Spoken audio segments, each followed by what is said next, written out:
Assalamualaikum warahmatullahi wabarakatuh.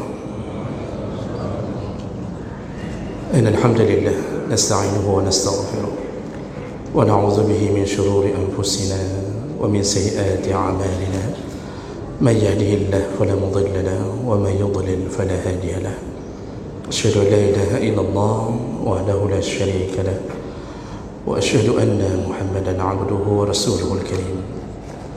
Allahumma shalli wa sallim ala nabiyyina Muhammadin wa ala alihi wa ashabihi ajma'in, amma ba'd.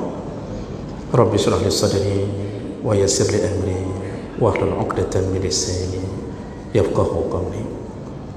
Segala puji bagi Allah, kemudian salawat dan salam pada Rasulullah, pada keluarga dan seluruh sahabat-sahabatnya. Ya Allah, muliakan jamaah salat maghrib dan isya, Bapak-bapak dan ibu-ibu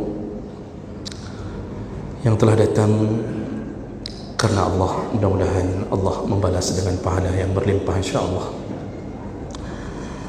Jemaah makan Allah, kita sedang membahas tentang fadilah taubat. Di pertemuan kita yang lalu, kita sudah membahas bahawa taubat artinya ar-ruju' atau kembali. Yang dimaksud adalah kembali kepada Allah setelah menjauh dari Allah dalam berbagai macam maksiat. Taubat ini hukumnya wajib, dan taubat yang dimaksud oleh Allah adalah taubatan nasuha, yaitu taubat yang tidak pernah kembali ke dalam maksiat. Lalu kita sudah bahas, sekedar mengingatkan ulang bagi yang tidak sempat hadir, baru disebut taubat apabila mencukupi syarat-syarat taubat. Jadi tidak disebut taubat kalau terluput dari syarat-syarat tersebut. Dan di antara syaratnya adalah yang bertaubat adalah orang Islam. Artinya kafir taubat dari sebuah kesalahan selama masih berada di dalam kekafirannya, maka tidak disebut taubat.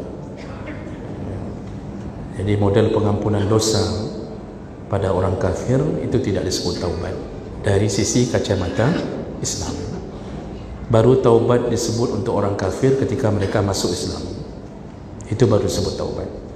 Kemudian taubat itu dibarengi dengan ikhlas. Jadi salah satu yang menjadi motivasinya adalah karena Allah, bukan karena menginginkan jabatan, bukan karena rasa takut pada manusia.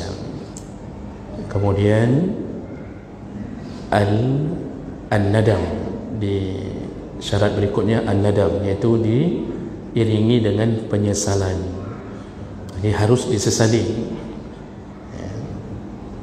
Menyesal itu tentu akan membuat terus-terusan memikirkan kesalahan, dan itu lebih baik daripada terus-terusan memikirkan tentang pahala yang kita terima, kemudian kita merasa menjadi ahli surga.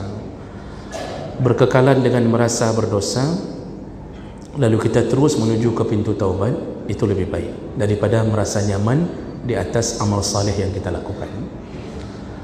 Kemudian al-iqla', lepaskan dosa yang telah kita lakukan. Jadi kalau pernah dulu ambil kredit di bank konvensional, baru disebut taubat, lepaskan. Jadi dibom, tutup, lalu tidak melakukannya lagi, itu ikhlas. Ini ngaku taubat, tapi butnya mentang, malah rela pergi ke Medan untuk urusan dengan itu, ya.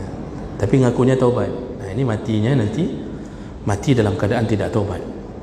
Jadi ikhlas, lepaskan dosa itu.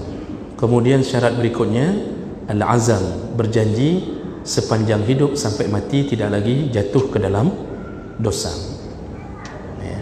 Baik dosa yang sama ataupun dosa yang lain. Nah, jadi harus punya azam, maka enggak disebut taubat kalau ada orang yang tidak berazam. Jadi ketika ditanya orang, "Kiban, sudah ada rencana taubat dari yang kemarin itu?" "Ya, rencana udah nih. Sampai kapan?" Tidak tahulah, nantilah. Kita lihat perkembangan.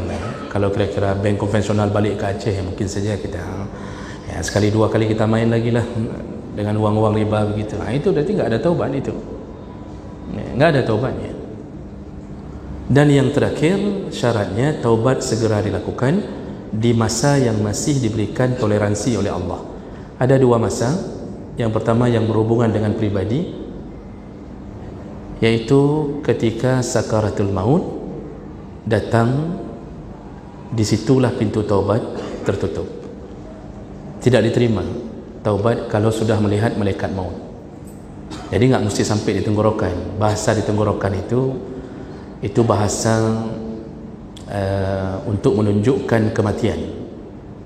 Kadang orang kalau sudah taubat ketika datang malaikat maut, itu bukan lagi taubat karena Allah, karena sudah tahu dirinya tidak punya harapan lain kecuali taubat. Jadi desakan kematian itu membuat dia terpaksa taubat. Seandainya malaikat maut nggak nampak, atau kata malaikat maut, seandainya kata malaikat maut, ya sudahlah ya, saya tunda 1 hari lagi, itu belum tentu dia taubat juga. Nah, itu hubungannya dengan pribadi. Maka sebelum meninggal segera taubat. Jangan tunggu datang sakarat. Kemudian yang berhubungan dengan umum baru diterima taubat, masanya yaitu sebelum matahari terbit di sebelah barat. Kalau sudah terbit sebelah barat, la yanfa'u nafsun imanuha.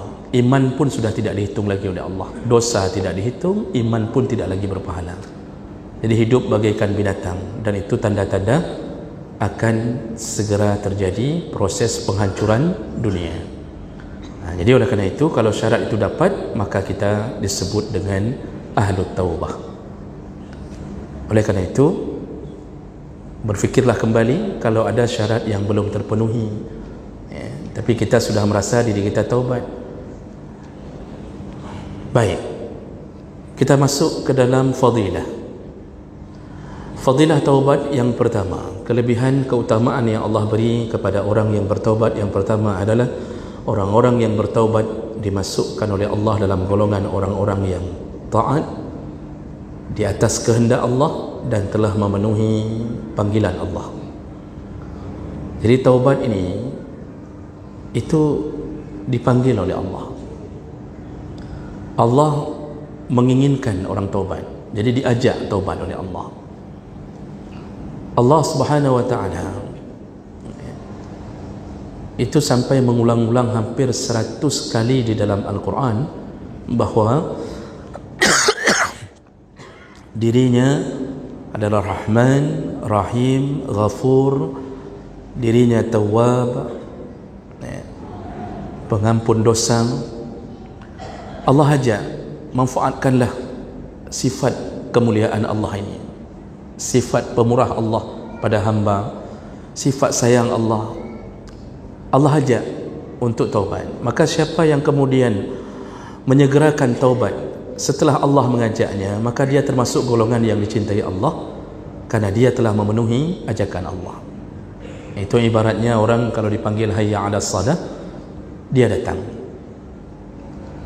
Hari ini panggilannya bukan hayya 'alas shalah, tapi kata Allah, bertaubatlah, bersegeralah taubat, wasari'u ila maghfiratin min rabbikum, segeralah harapkan ampunan dari Tuhanmu.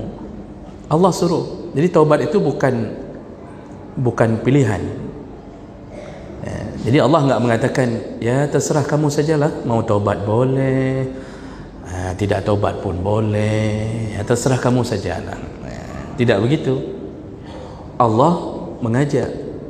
Maka memenuhi ajakan Allah adalah orang-orang yang bertaubat. Dan ini banyak sekali dalil-dalil yang menyatakan tentang ajakan Allah kepada manusia untuk segera taubat. Maka manusia ini membuat Allah mencintainya. Surat Az-Zumar 53-54, Allah Subhanahu wa taala menyebutkan, qul ya ibadiyalladzina asrafu ala anfusihim, wahai hamba Muhammad, kasih tahu hamba, kasih tahu umatmu. Allah memanggil dengan kalimah ya ibadi, wahai hamba-hambaku. Jadi itu kan itu panggilan kasih sayang. Allah panggil dengan bahasa wahai hambaku yang kucintai. Itu ibad, itu panggilan kasih sayang. Nabi Muhammad Kalau dipanggil Allah Abdun, itu menunjukkan kasih sayangnya kepada Nabi. Allah umumkan kepada seluruh makhluk dari golongan manusia yang berdosa, wahai hambaku yang kucintai. Begitu kira-kira, yang sudah melampaui batas pada diri mereka sendiri. Jadi Allah sebutkan yang sudah melebihi batas, maksudnya engkau telah melanggar batasan-batasan Allah. Yang tidak salat, tidak puasa, yang masih hidup dengan dunia zina, yang tidak peduli halal haram dalam mencari nafkah. Wahai yang sudah melampaui batas, kata Allah, la taqnatu min rahmatillah, janganlah kalian berputus asa dari rahmat Allah. Allah panggil betul-betul, jangan putus asa. Ini kan kayaknya seorang ibu yang penuh dengan kasih sayang pun, kalau anaknya sudah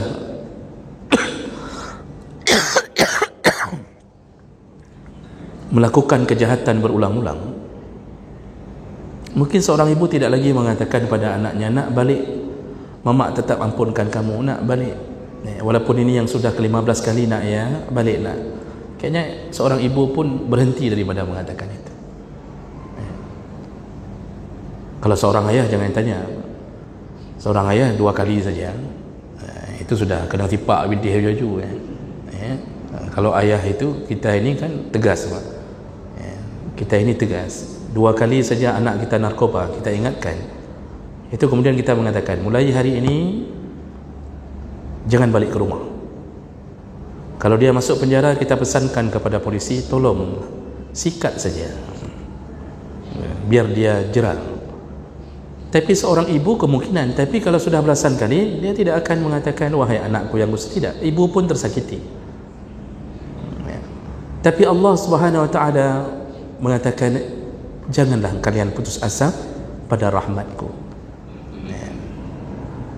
Inna Allah yaghfiru dzunuba jami'a, sesungguhnya Allah mengampunkan semua dosa.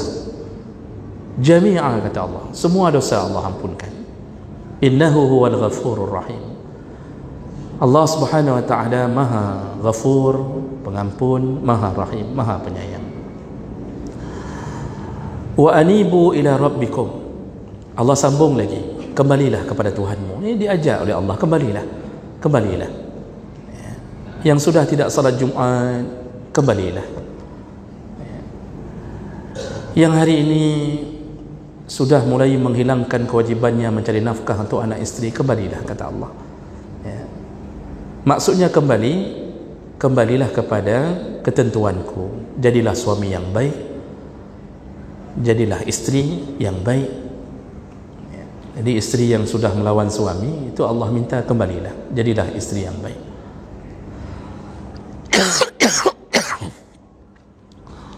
Wa aslimu lahu min qabli an ya'tiyakumul azab summa la tunsarun. Serahkanlah dirimu kepada Allah sebelum datang azab kepadamu dan engkau tidak bisa lagi ditolong oleh Allah. Makanya ini ajakan Allah untuk taubat. Allah sudah umumkan, diampunkan semua dosa diampunkan. Makanya sifat Ghafur Allah ini itu tidak terbatas, tidak terbatas. Kalau kita, Pak, itu yang lembut pun, yang suka memaafkan pun, itu punya batasan-batasan. Walaupun orang bilang sabar itu nggak ada batasnya, tapi itu kan hanya bahagian daripada kata-kata mutiara. Yang di lapangan kita akan mengatakan, ini saya sudah cukup ya, sabar ya. Ini sudah 3 kali ya, sudah cukup saya sabar. Selama ini saya sabar. Walaupun sabar itu nggak ada batasnya, tapi bagi kita sudah mulai ada batasnya.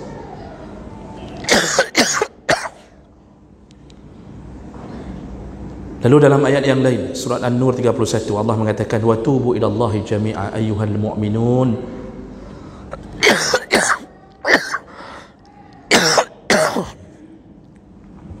la'allakum tuflihun. Taubatlah kalian semuanya, wahai orang-orang mukmin. Taubatlah semuanya, kata Allah. Semoga kalian beruntung nanti di akhirat. Jadi kembali Allah katakan, taubatlah semuanya, taubatlah. Lalu kemudian dalam surat An-Nisa 27 Allah mengatakan, wallahu yuridu ayyatuba alaikum. Allah Subhanahu wa taala menghendaki untuk menerima taubat kalian. Allah buka diri, Allah bentangkan kesempatan sebesar-besarnya untuk orang-orang yang bertaubat. Lalu kemudian dalam Asy-Syura ayat 25 Allah mengatakan, wa huwa allazi yaqbalu taubah an ibadihi. Allah terima taubat dari hamba. Dalam surat An-Nur ayat 10 Allah katakan, walaula fadlullahi alaikum wa rahmatuhu wa annallaha tawwabun hakim. Seandainya bukan karena keutamaan Allah dan kasih sayangnya, niscaya kalian akan binasa. Artinya Allah tidak lagi terima taubat. Cuma Allah dengan kasih sayangnya tetap. Wa annallaha tawwab. Allah itu tawwab, maha penerima taubat. Hakim, Allah maha bijaksana. Dalam An-Najm 32 Allah katakan, inna rabbaka wasi'ul maghfirah. Sesungguhnya Tuhanmu ampunannya maha luas. Dalam Al-A'raf 556, wa rahmati wasi'at kulla syai'. Rahmat Allah meliputi segala apapun. Lalu di dalam Al-Isra ayat 25, fa innahu kana al-awwabina ghafura. Sesungguhnya Allah mengampuni kesalahan hamba yang benar-benar bertaubat kepadanya. Jadi banyak sekali ayat-ayat yang menyatakan tentang ajakan Allah untuk bertaubat. Jemaah melakukan Allah, Allah sudah ngajak Allah sudah mengajak taubat, tinggal kita menyahut tidak panggilan Allah. Ada orang yang hari ini paham Tuhannya maha penerima taubat, tapi tetap dia tidak mau kembali ke Allah. Sampai kapan Allah terus membuka kesempatan untuk taubat? Ya, sampai batasan waktu tadi. Kalau sudah jumpa dengan malaikat maut, disitulah Allah tutup pintu. Matilah dalam keadaan tidak bertaubat. Itu kalau sudah diajak berulang-ulang. Luasnya rahmat Allah dalam urusan taubat ini, sampai Allah mengatakan dalam hadis riwayat Tirmizi dengan derajat yang sahih, hadis qudsi,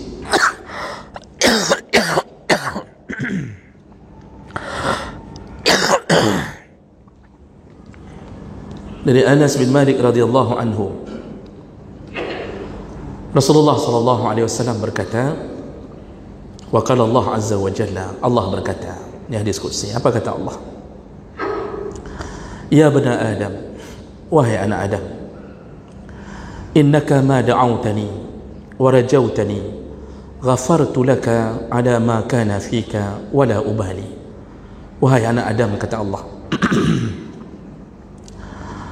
jikalau engkau sungguh-sungguh menyeru atau memanggilku dan berharap kepada aku, ghafartu laka, ku ampunkan semua dosa-dosa engkau. Diampunkan semua dosa oleh Allah selama kita masih berharap, memanggil-manggil Allah untuk mengampunkan dosa kita. Ku ampunkan, kata Allah, semuanya, ada ma kana fik, apapun yang melekat dosa pada dirimu, ku ampunkan. Wala ubali, aku tidak peduli dengan dosamu. Jadi Allah enggak peduli lagi dia pernah ini, dia pernah itu, dia pernah khianat. Bahkan orang kafir yang hari ini menghina Allah, menghina utusan Allah, ketika kembali itu tidak diberi oleh Allah sedikit pun sifat dendam Allah untuk membalasnya di dunia, tidak.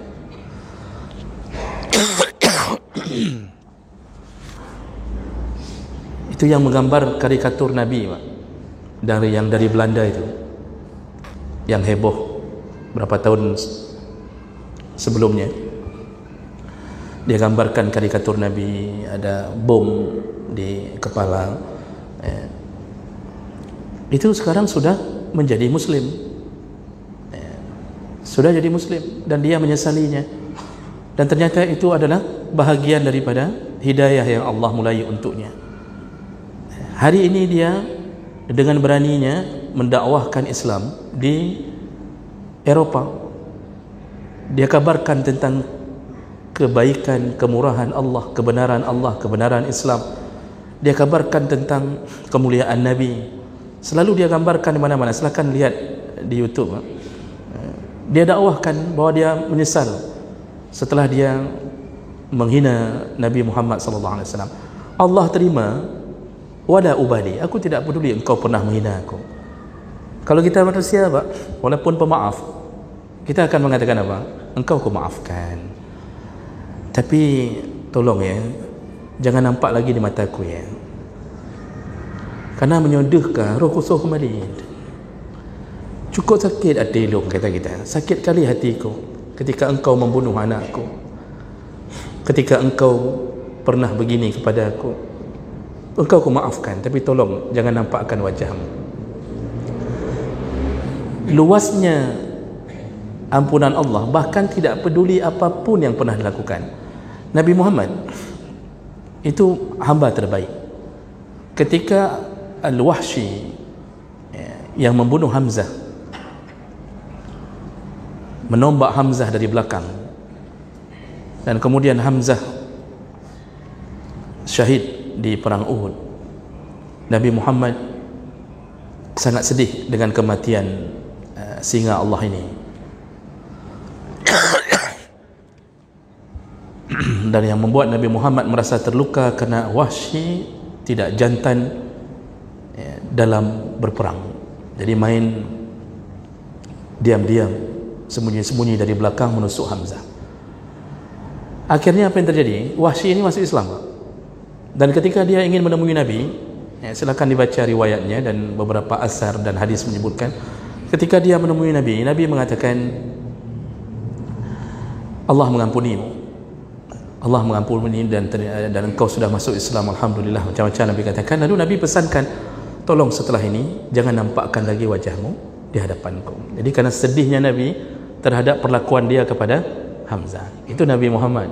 Allah la ubali, aku tidak peduli ya. Aku tidak peduli. Jadi disambung lagi oleh Allah ke Muhammad, kasih tahu, ini melalui hadits qudsi ini mau dikasih tahu Allah melalui Nabi. Allah sambung, ya bani Adam, wahai anak Adam, law balagat zunubuka ananas sama, seandainya dosamu kalau disusun setinggi langit, seandainya dosamu kalau disusun setinggi langit, summa astaghfartani, lalu engkau memohon ampun kepada aku. Dosa setinggi langit, bagaimana itu dosa setinggi langit? Sedangkan langit itu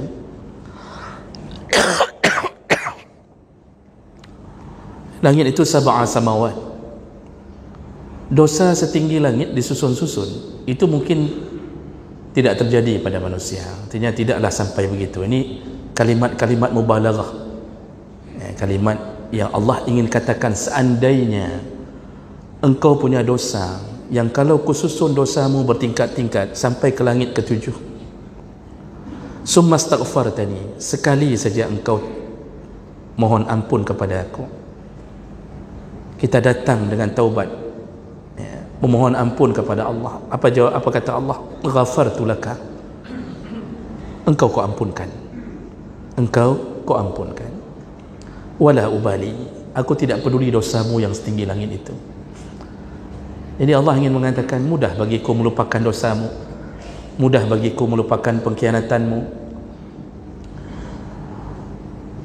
Dari semenjak balik buat dosa sampai umur 60 tahun tidak pernah berhenti dari dosa.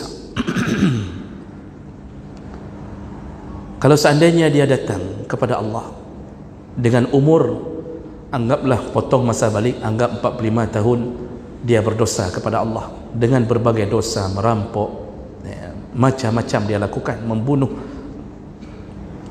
Lalu dia memohon ampun kepada Allah, ghafartu laka wala ubali, ku ampunkan, kata Allah. Lalu Allah sambung lagi, ya bani Adam, wahai anak Adam, innaka law ataitani bikurabil ardi, kalau engkau mendatangiku dengan dosa sepenuh bumi, khataya, berbagai dosa engkau lakukan, summa laqitani, lalu engkau menjumpaiku, la tusyrik bi syai'an. Selama engkau tidak melakukan kesyirikan kepada aku, selama engkau tidak melakukan kesyirikan kepada aku, la ataituka bi qurabiha maghfirah, maka aku penuhi maghfirahku sepenuh bumi juga. Seluruh langit diampunkan, sepenuh bumi diampunkan. Syaratnya satu, jangan syirik kepada Allah Subhanahu wa taala. Karena ini dosa yang tidak bisa dimaafkan Allah kalau kematian membawa kesyirikan. Bukan bermakna orang kafir ditutup pintu taubat, tidak. Yang dimaksud syirik yang enggak diterima Allah, syirik setelah kematian. Jadi sampai mati masih syirik. Itu yang tidak bisa diampunkan Allah. Dan ini kesempatan yang begitu luas bagi kita hamba untuk taubat, memenuhi ajakan Allah Subhanahu wa taala. Jemaah mereka Allah, dalam hadis riwayat Muslim, Allah sebutkan innallaha yabsutu yadayhi bil-lail liyatuba musii'an nahar. Allah menghamparkan tangannya di malam hari untuk mengampunkan orang-orang yang melakukan dosa di siang hari. Wa bin nahar, Allah bentangkan tangannya di siang hari liyatuba musii'ul lail, liyatuba musii'al lail, untuk mengampunkan dosa orang-orang yang melakukan kejahatan maksiat di malam hari. Yang maksiat malam diampunkan siang, yang maksiat siang diampunkan dosa di malam hari. Jadi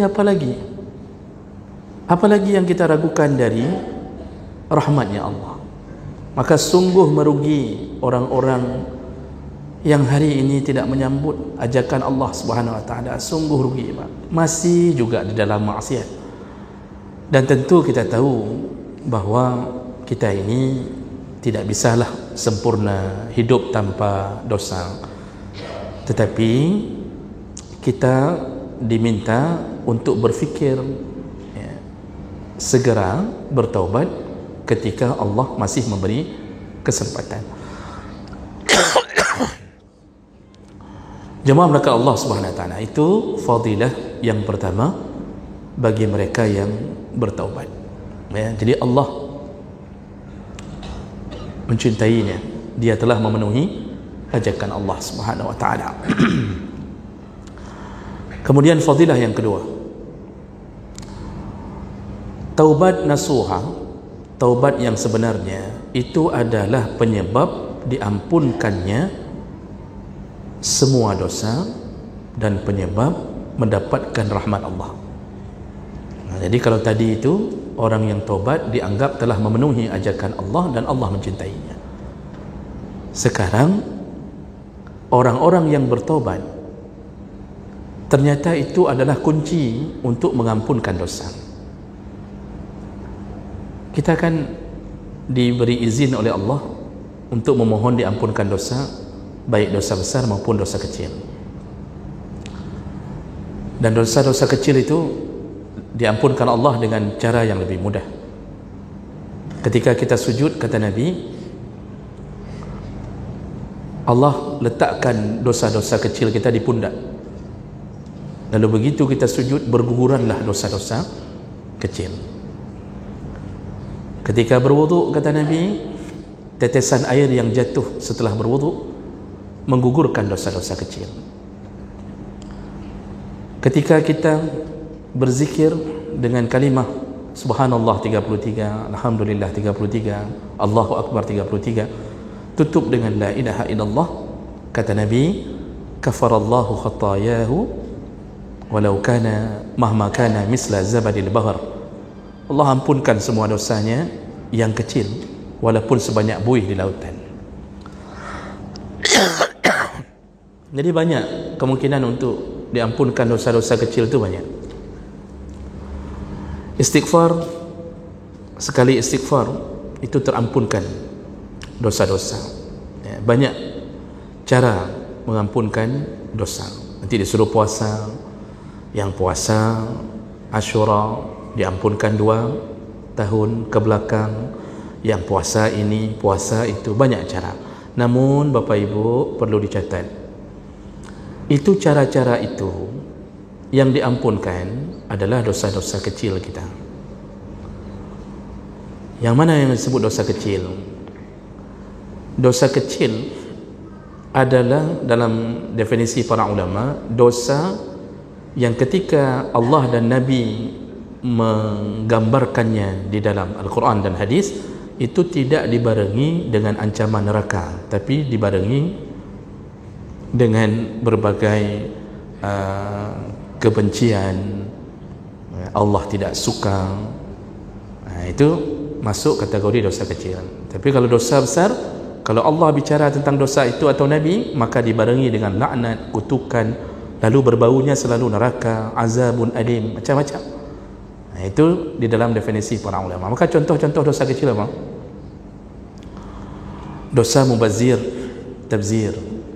Allah katakan innal mubazirin, orang-orang yang melakukan tabzir, mereka adalah ikhwan asyayatin, temannya syaitan. Lalu Allah menyebutkan wala tusrifu, jangan engkau melakukan israf, berlebih-lebihan, innahu la yuhibbul musrifin. Itu termasuk dosa-dosa yang kecil.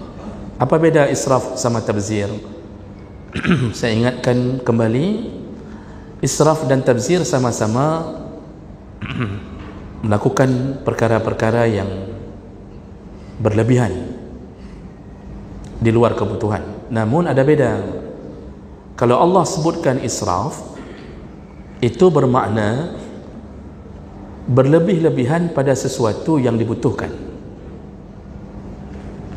Dibutuhkan tapi berlebih-lebihan. Dia wajib ada tapi berlebih-lebihan. Itu disebut israf. Innahu la yuhibbul musrifin. Allah enggak suka.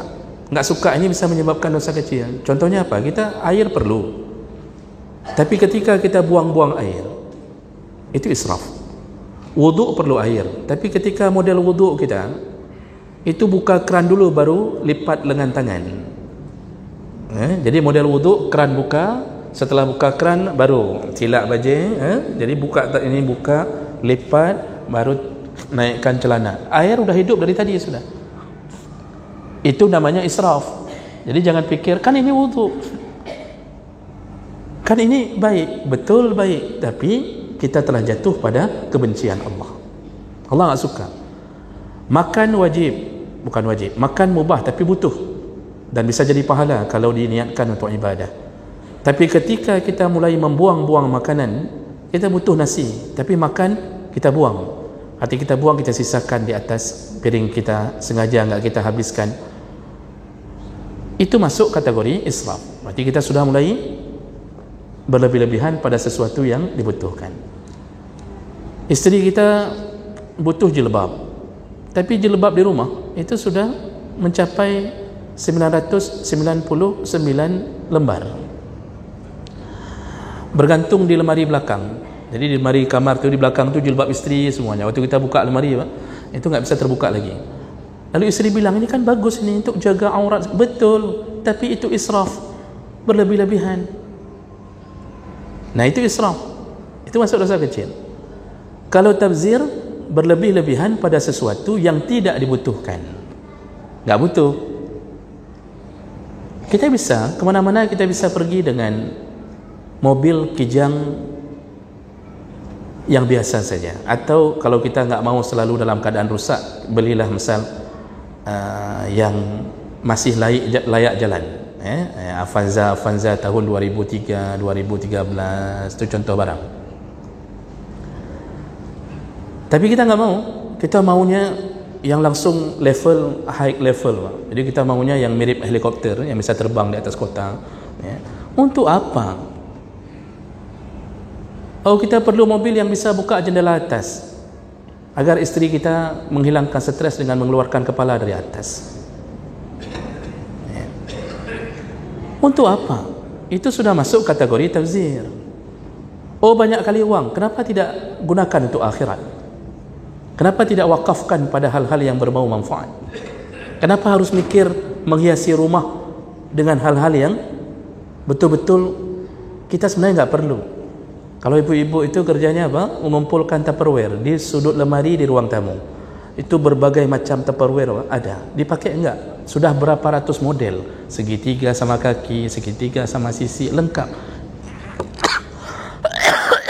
Itu tabzir. Tabzir. Nah, ini yang menyebabkan Allah Subhanahu wa taala mengajak kita untuk mendapatkan ampunan di atas semua itu.